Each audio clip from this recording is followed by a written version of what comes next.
In our discussion of Tolkien's The Legend of Sigurd and Gudrun, a title I think preferred by him, but strictly speaking, I also think chosen by his son Christopher, who has edited all these materials and put them together in the form in which we now find them.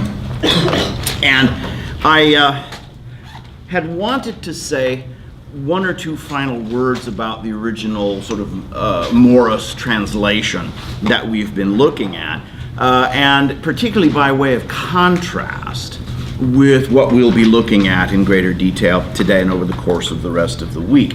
I do want to stress, where Morris is concerned, that he, together with Eirikr Magnusson, his collaborator, has attempted to be as accurate as possible in the translation. But that, as I mentioned in our first meeting on this subject, I want to stress this again, he also has a love for archaic English. And this is something that will carry over into some of our future readings. Tolkien, too, has a love for archaic English. And when we come most especially to Dunsany's King of Elfland's Daughter, you'll find there as well a love of archaic English. And we'll have to investigate this as we go along, because it does seem to play a very significant role in the designed effects of these respective literary works. So I did want to make that remark and kind of remind you of it, and also to stress as well, as we go forward into the legend of Sigurd and Gudrun, the peculiar qualities of that text, which have nothing to do with Morris's translation, the peculiar qualities of the original Volsung saga. And I want to remind you that what we were talking about in respect of that saga, in terms of its sources and origins, is in many regards a kind of confused mess from different sources and origins. It will be one of Tolkien's tasks to try and help to repair that. So as you were reading along in the legend of Sigurd and Gudrun, you realized, I suspect, right away, that you were not reading something that derived directly either from Morris's translation or more broadly from Tolkien's own direct knowledge of the original saga of the Volsungs. Why would Tolkien feel himself obliged to undertake this particular kind, I'm going to call it repair? Why would he feel himself obliged to undertake this particular kind of repair? What do you think? Go ahead. Why? Evan, what do you think? Just because, just to give his own version.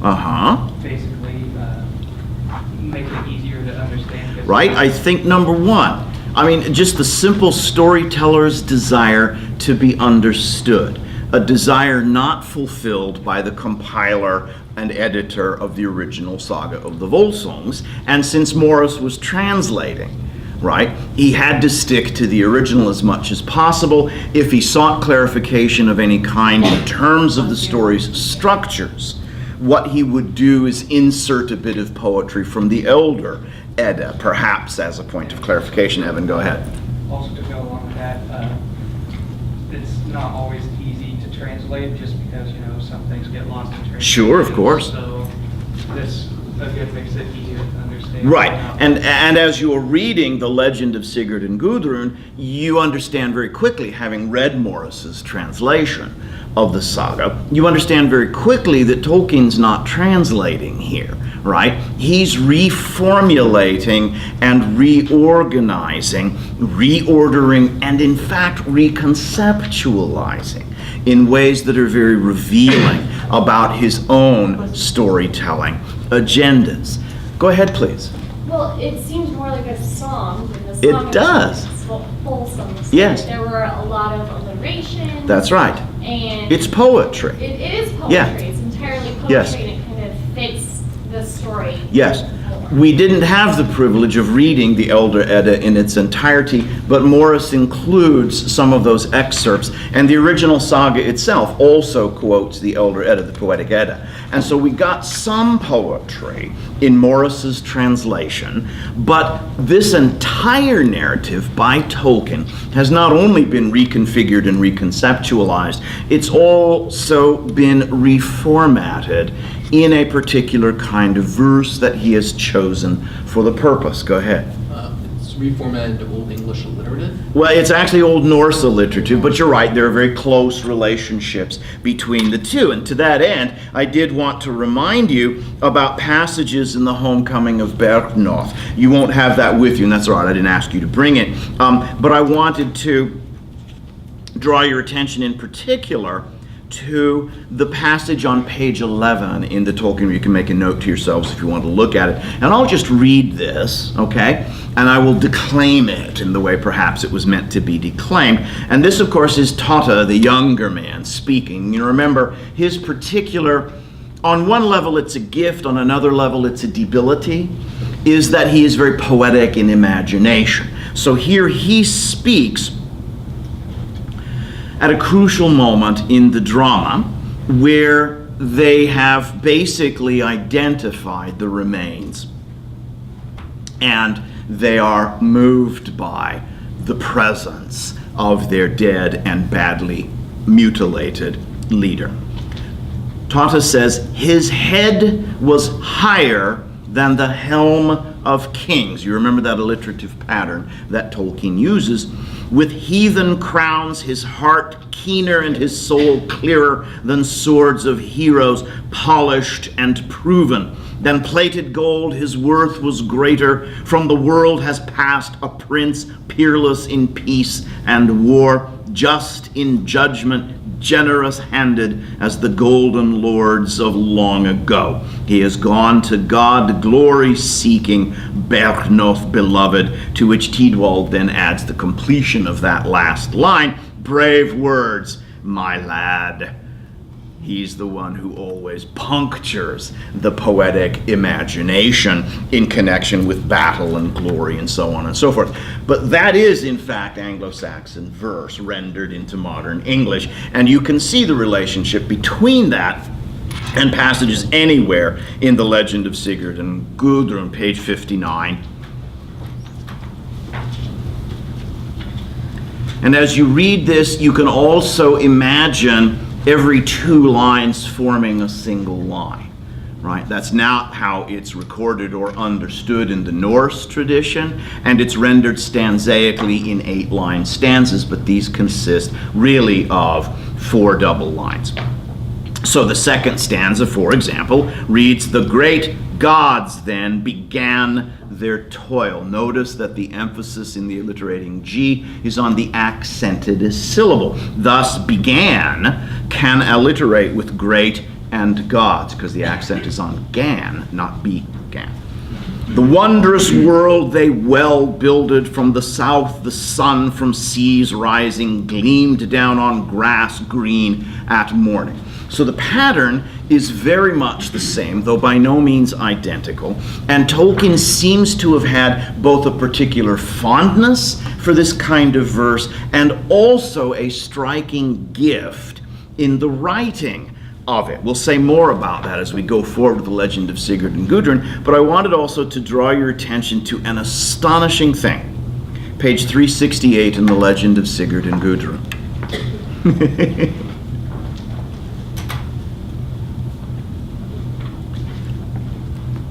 You may well know, and you may also have intuited from the essay on fairy stories, that Tolkien was especially grieved by the absence of the survival of Anglo-Saxon forms of these narratives, right? We have Beowulf, yes, we have broad sets of allusions to the body of narratives from which the saga of the Volsungs emerges, but we have no coherent stories in actual English language that render these things dramatically and poetically. So he decided to experiment with filling that gap himself.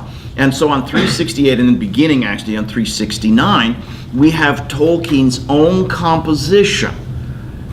This is not printed from an Anglo-Saxon manuscript. Tolkien wrote this in West Saxon Old English.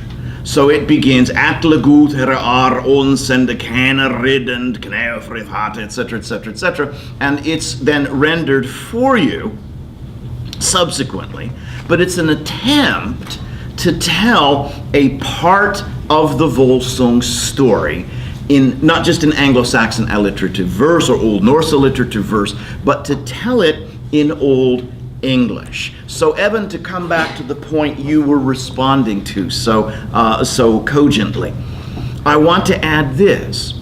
He wants to reorder the legend of Sigurd and Gudrun for placement in an English mythology. And he wants to do it in the way that a philological poet would do it, as close an approximation to original language and verse form as he can get in modern English. And he's even tempted to write the old languages himself in the process. So we see him, consequently, engaged in a kind of recuperation or recovery. And you'll recall that recovery is a major part of fairy story. So he is engaged here, at least in part, in a recovery of a particular kind. All right. How does this, in addition to the alliteration, how does this verse sound to you, the form in which the narrative is written, especially compared with the prose or even the poetic intrusions in Morris's translation? Go ahead. It feels a lot briefer. Yes. More concise, I Yes. guess. And may I suggest condensed, right? Concise and condensed. He has elected to try to recreate not only the verse form, not only the linguistic features mutatis mutandis, but he's also attempted to recreate a particular quality of the Old Norse verse. Yes, its brevity. Yes, its concision. Yes, its compactness, its condensation. But it has one other quality in which all of those are embedded. Go ahead. I don't know. To me, it seems more like a work of art. Yes. You know, because of the fact that it's poetry, it seems Yes. more artistic. In a Yes. way. There is, if you want to put it that way, there is a deliberate maker's intention that can be discerned. And though, of course, 20th century literary criticism teaches us not to talk about intentions, right? I think what we have here is an artist who would be more than happy for us to try to discern his intentions, right? So his intention, in part, is to tell this story in such a way that it looks artful. Because, of course, what does he know about the saga of the Volsungs as a prose narrative? He knows perfectly well that it's damaged. He knows perfectly well that it is not as artful as a subsequent artist might have made it. So it is the product of a compiler and editor who may have been a beta when it comes to artists, right? He was like the lower level of model, if you want to put it that way. So there's an artistic intent, a deliberate desire to render the material in a work of accomplished art or artifice, right? Also, as a scholar and artist attempting to recreate something like a tone and a technique, do you not find that if you hadn't read the Morris translation, some of this, Joe, might have been incomprehensible? Why? He leaves parts out. He leaves parts out. And yet, what does he assume about you? That you know. He assumes that you know what he's leaving out. Or, very broadly, sometimes very explicitly, he just makes allusions to other events or to factors that he assumes you know. This is an integral part of virtually all of the early Germanic poetry that we have. It is densely compact, number one, and it is sometimes almost fatally allusive. Because what if like Tolkien's conception of the modern English, you had lost your background mythology. What would it mean to you to read a text like this? You would already know the tale, so it's kind of like an entertainment aspect. Yes, and most especially if you didn't have that background. If your own version of that mythology, the one you would be most likely to know but don't, had been erased, as indeed in English it has been, then you would be at sea. There would be innumerable allusions, as there are still in Beowulf, for example, to this day, that are very difficult to disentangle and about which a great deal of scholarly blood, ink, has been shed.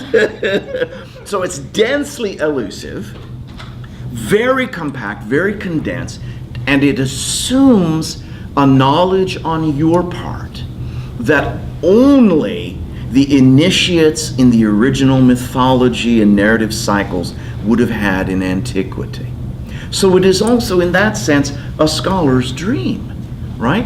I can recreate this utilizing techniques that will hint at a recovery of the mythology itself. So we would have to say, I think with some legitimacy, that the legend of Sigurd and Gudrun is itself an exercise belonging to fairy stories. Right? Remember what he says about Sigurd and the dragon in fairy stories, right? He desired the dragon but didn't want him in the neighborhood, and he says the dragon has the trademark fairy written upon him.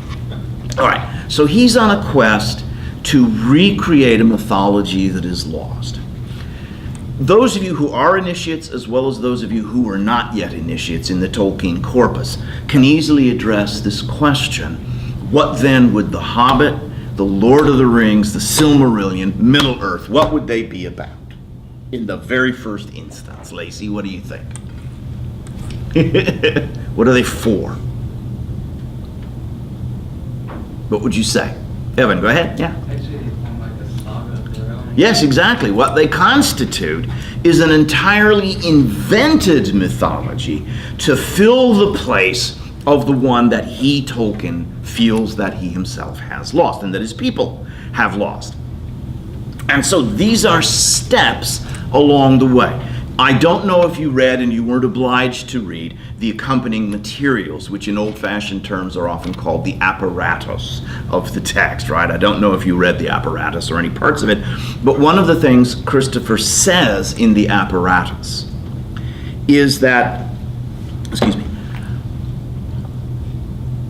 Tolkien very much wanted to do the kinds of things we're talking about, but that he wrote this in the very early 30s. So this falls between the initial composition of the Silmarillion, which is World War I and early 20s in vintage, and the composition of The Hobbit, which takes place in 35, 36. Yes? So this falls in between in all likelihood. Okay. Any questions about any of that? That's sort of sources and background of the kind we've been looking at throughout most of our discussion. Any questions about any of that aspect? All right. Let's have a look then at this densely elusive mythological text that asks us to know in advance about the things that are alluded to and the things that are left out. He seems to feel, again we're on page 59 now, he seems to feel it is necessary to bring in a creation story. Does it look familiar to you? How so, Sam? It reminded me of creation, like in Genesis. Genesis, yes, Yeah. right? That is to say, there is that same emergence of the world, the universe, out of the void, right? So first there is nothing, and then miraculously there is something, and it emerges from that void. Go ahead, please. I was just going to say it also has aspects of, I don't know, like Greek or Roman. Yes, certainly. Mythological ties Yes. with the gods. Yes. Gathering and That's right. that sort of thing. Right. Insofar as it is polytheistic, right, it echoes both the Norse and other polytheistic creation traditions. And Tolkien is well enough versed in the classics. He originally was what we would call a classics major, right? But then he quit that for philology. He was well enough versed in the classics that he would know exactly what you are talking about, right? So he has all of this linguistic and mythological background for his creation story, but he roots it most directly in the Norse creation story, yeah? So this is his representation of the story of creation as it is told in the Elder Edda, as a matter of fact, and to some small extent also in other sources. So a creation story that involves the void and the gods gathering. But here, please note, there's also something missing. In the second stanza, the gods begin their toil. They build things, and that's certainly true in the Elder Edda. They do build things, but anybody know what they build them out of? Yeah, go ahead. Ymir's body. They slay a primordial giant out of whose body parts they create this universe that we inhabit, right? So that universe is the consequence of a primordial murder. So the universe as the Norse knew it, if that account is representative, we don't know for sure that it is, but the universe as the Norse knew it originated in violence. And it was also characterized by the violent conflict of heat and cold. So it's a universe conceived and executed in strife. Here, it is rationally constructed by gods who appear to have benevolent motives. And on page 60, we are told in point of fact that they make dwellings for themselves in this world they've builded. And then in stanza 4, we discover that their mirth is unmarred in many a court, where men they made of their minds cunning, under hills of heaven on high builded, they lived in laughter long years ago. Joe, you're a Tolkien aficionado, yes? You've read the Silmarillion? Yes. Remind you of? Yeah. It Well, sounds how? Like the spring of the Valar. Yes, exactly, right? This is the first stage of creation as Tolkien will incorporate it in his own universe. This is a set of benevolent and rational deities fashioning a physical universe which they intend should be good. They intend that it should be happy. They intend that it should be perfect. But Joe, we'll read this all together, of course, down the road, but Joe, you can tell us just briefly what happens. The dark enemy comes in. We could actually read the 5th stanza, couldn't we? You're right, yes. Dread shapes arose from the dim spaces over sheer mountains by the shoreless sea. Friends of darkness, foes immortal, old unbegotten out of ancient void. Unbegotten suggests something very interesting. Leah, what is their relationship to the gods? Where do the gods come from? Well, that's the point, right? Yeah. They're co-evil, right?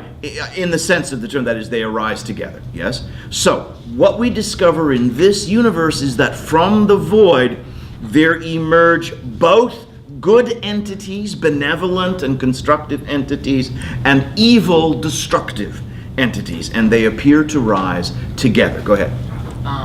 If I recall correctly, in Norse mythology, Odin and his brothers were originally the sons of giants. That's right, yes. Yeah, that's right. So this would make even more sense in that. Right? that- No, you're quite correct. And of course, the role of the giants in Norse mythology is strikingly ambiguous.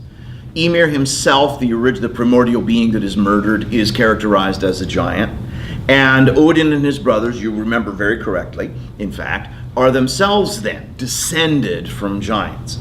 So again, they all seem to emerge from the same material, but the process is different in Norse mythology. Tolkien wants to take it over. He wants to make use of it for for his own purposes. And what he does, whether it was his conscious intent or not, I suppose we can debate. But what he does is bring it closer to his own emerging mythology, the mythology of the Silmarillion, as we shall see. All right, so the gods, who are benevolent, have made an ordered world unmarred in which there's laughter and everyone's happy. But in stanza 6, we discover, once the dark entities also arise, to the world came a war. The walls of God's giants beleaguered. No sense here that Odin and his kin are descended from giants. Joy was ended. The mountains were moved. Mighty oceans surged and thundered. The sun trembled. And again, yes, of course, we will see, Joe, your ears have gone up, you're absolutely right. We will see in the Silmarillion that these are features of that mythology as well. Okay. Nevertheless, this is the story we're reading at this moment. And in stanza 7, we seem to discover that doom and death and fate have entered along with the dark entities. And there seems to be, whether intentionally or not, an implication that nothing was foredoomed and fated before those enemies, those antagonists, arose. So it is they who appear to bring it. The gods then are described here as constantly trying to heal the world that the enemies have damaged, only here it's configured consistent with Norse mythology. Stanza 8, what happens there? Go ahead. They're forging Mjolnir. Yes, they're making Mjolnir, the hammer of Thor. Thunder and lightning, Thor the mighty flung among them, felled in sunder, right? So Thor's special task with his hammer is to slay giants. And Joe, if he reminds you of Tulkas, there's no accident there, right? And we'll see that. You can make a note to yourselves. Thor is like Tulkas in some regards. All right. In the circumstances, please notice the gods appear to arrive at a kind of stalemate. Not unlike the durative terror of trench warfare, right? Giants and other evil entities over here, gods and benevolent entities over here, and they're at a constant face-off with slightly shifting frontiers and borders. Maybe the line moves a couple of miles one direction or the other as a result of an attack, but they're fixed in place. And what's more, I would draw your attention to this apparent fact. The gods, by their own power alone, do not appear to have a chance of victory.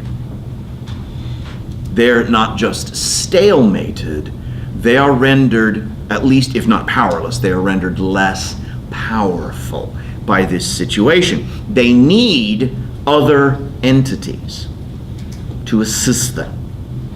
So we get first in stanza 10.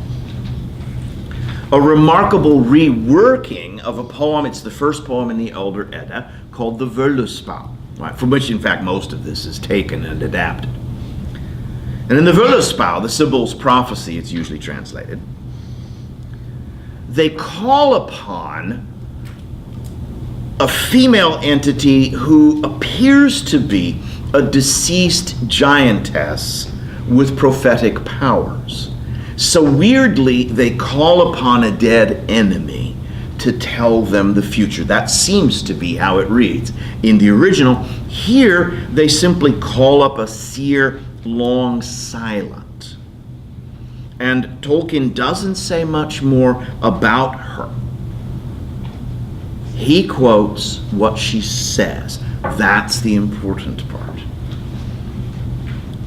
So she sings a song, gives up a chant, so to speak. The halls hearkened.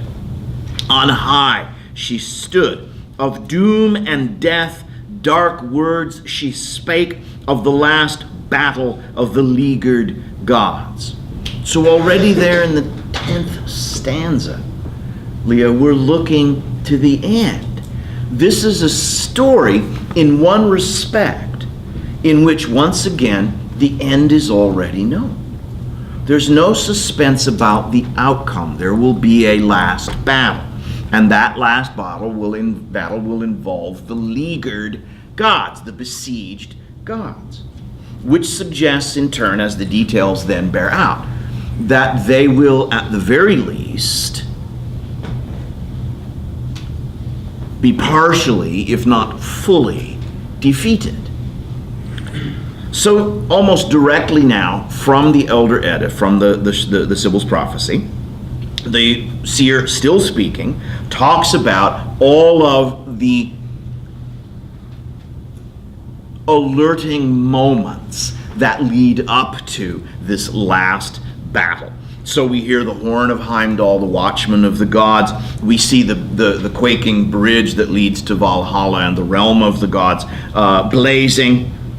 There's a wolf waking the ash tree, which you should be familiar with, right? It's the Axis Mundi in the Norse world. It's sort of the pillar around which the universe revolves. Go ahead. Is that Yggdrasil? Yggdrasil, exactly right. Yes, you're absolutely right.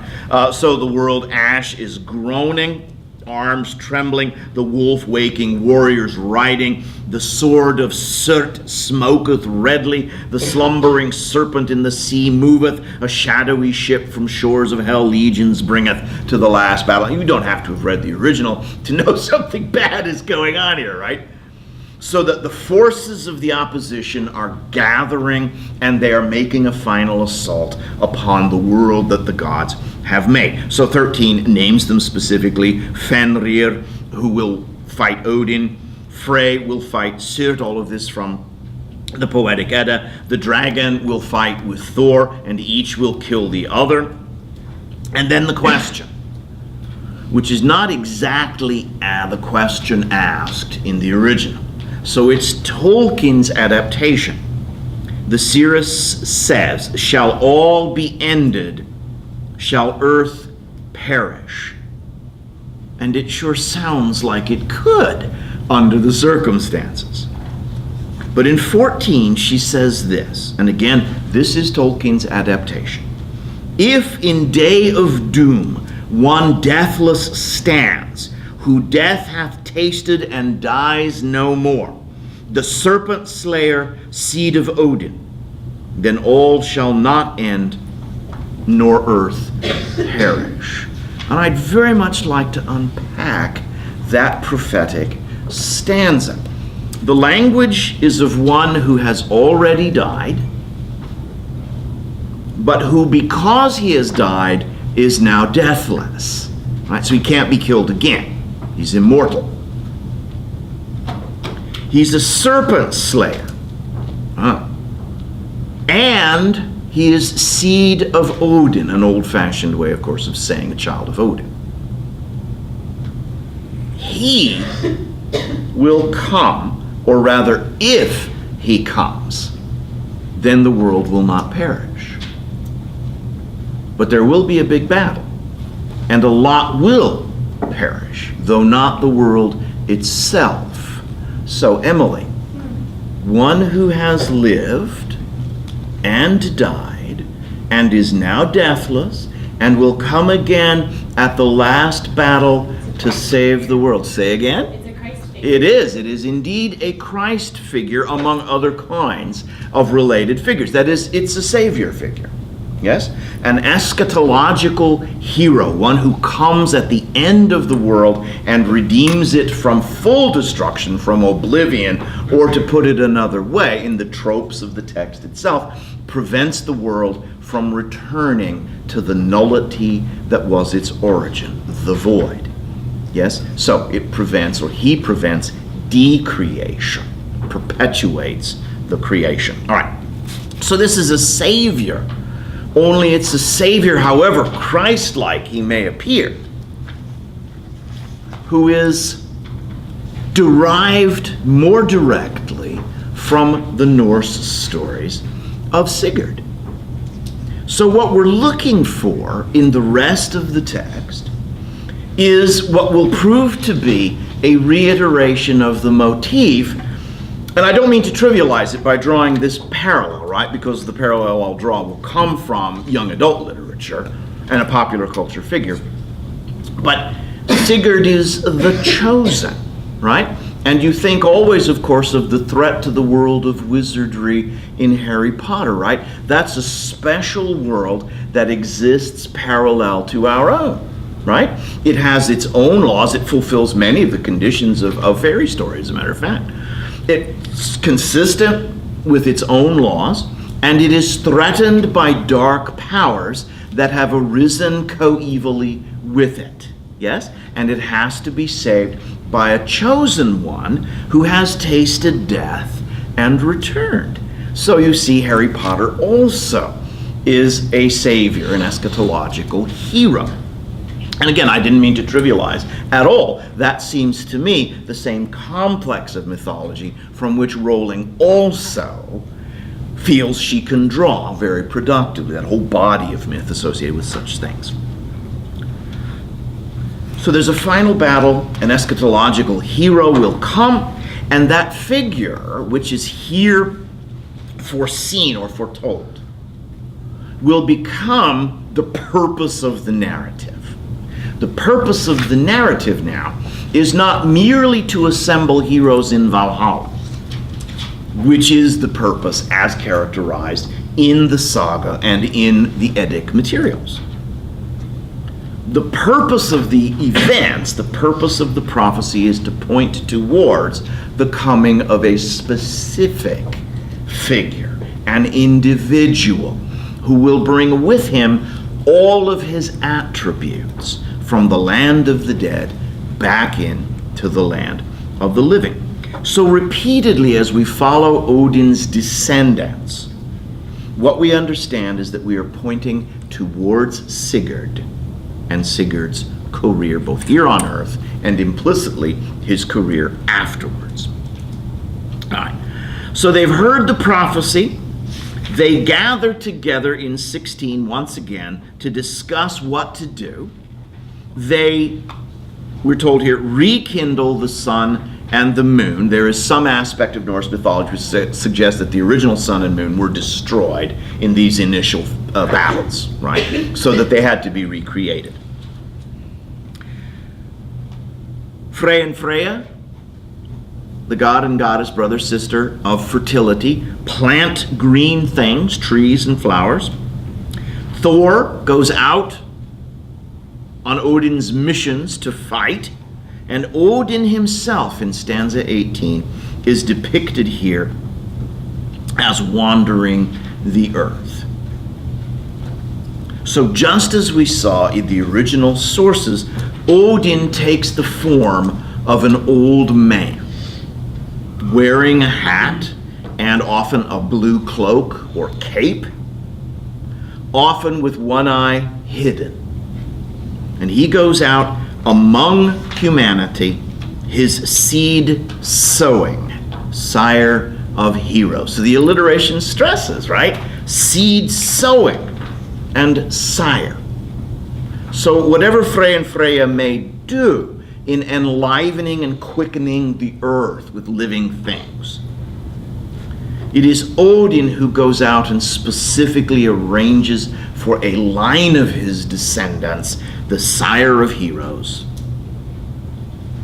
to prepare for that final end. He builds Valhalla as part of that agenda. And in 20, all of the warriors who before Sigurd are gathered to Valhalla are depicted not just as waiting for the end, which is how they are depicted in Norse mythology. They are depicted as waiting for the world's chosen. What does that tell you? They're just waiting until Sigurd gets... Exactly. They know he's coming, right? They're part of this whole process, and they know that time has to be fulfilled. Meanwhile, they'll be waiting there for that to occur. So they're not just a warrior band who's been assembled to fight this last great conflagration in which almost everything we know is destroyed. They're being assembled there to become the army of Sigurd. And they know that this is the case. All right. So having given us this background, having provided, if you like, the motivation for the rest of the story,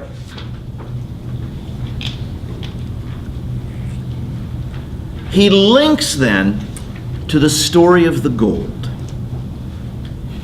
Because that's a crucial link. Whatever happens between the building of Valhalla and the birth of Sigurd, or at least the discovery of the gold, whatever happens in between is not here told.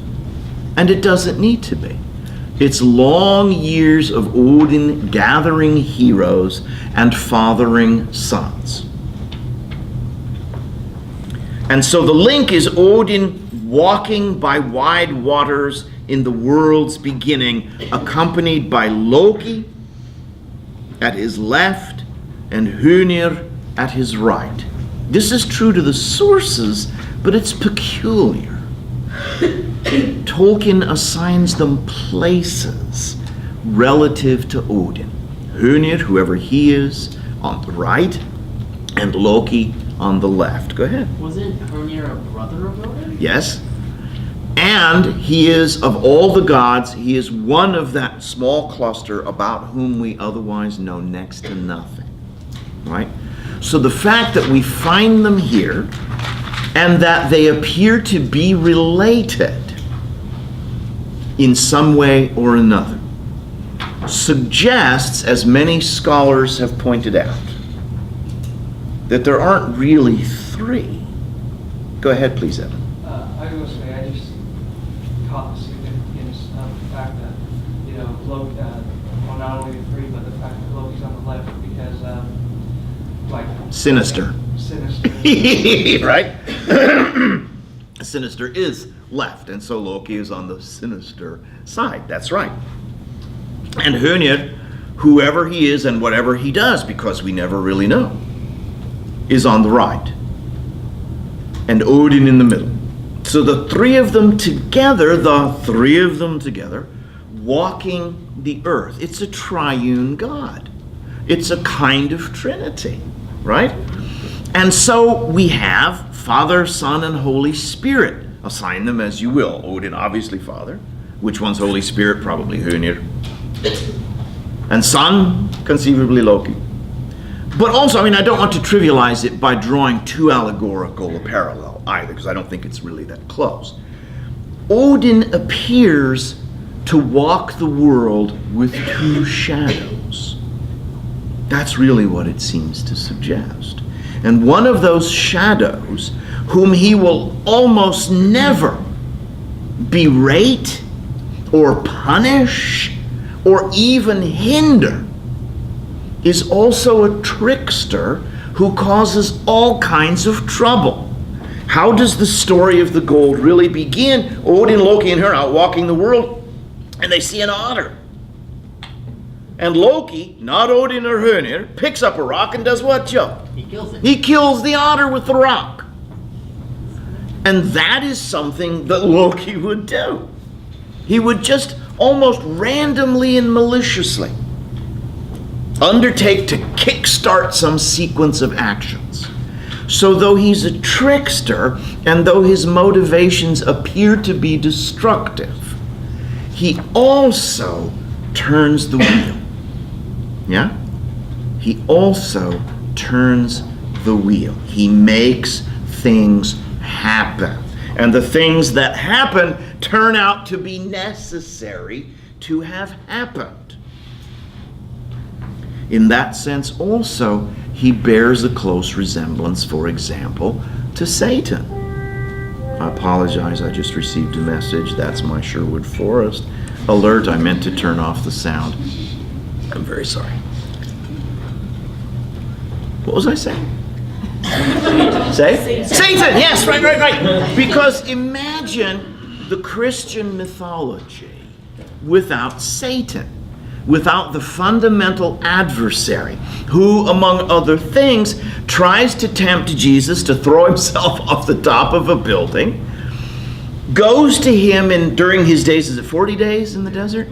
Goes to him during his vigil in the desert, is 40 days, and there also tempts him in a variety of ways, and most especially to deny his link to the Father, right?